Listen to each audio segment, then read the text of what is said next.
Welcome back, Brain Warriors. Today's question is about fruit juice.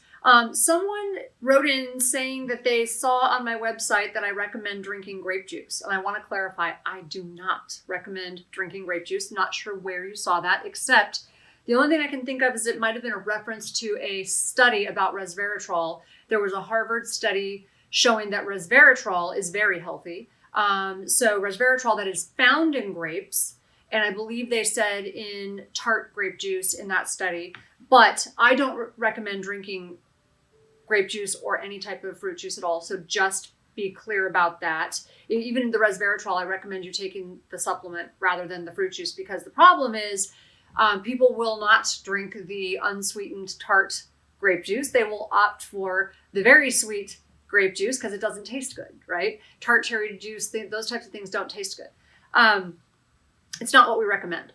The only time I recommend any fruit juice at all is when I am making a salad dressing. I will often squeeze like a half to one orange, and I'll mix that with a little bit of olive oil because I prefer that over a lot of store-bought dressings. That's about the most you'll see me use of any type of fruit juice. I'll never drink it in concentrated forms.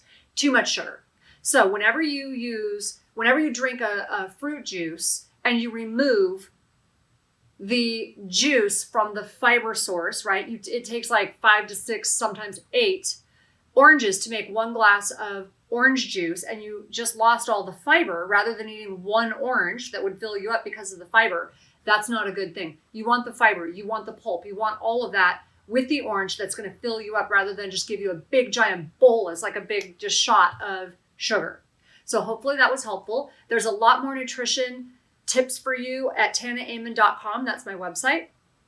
And the Omni Diet, that's the book I wrote that's all about food. Hopefully that's helpful. And if this is helpful to you, subscribe and hit the bell on the side, and you'll be notified every time I have a new video answering your questions.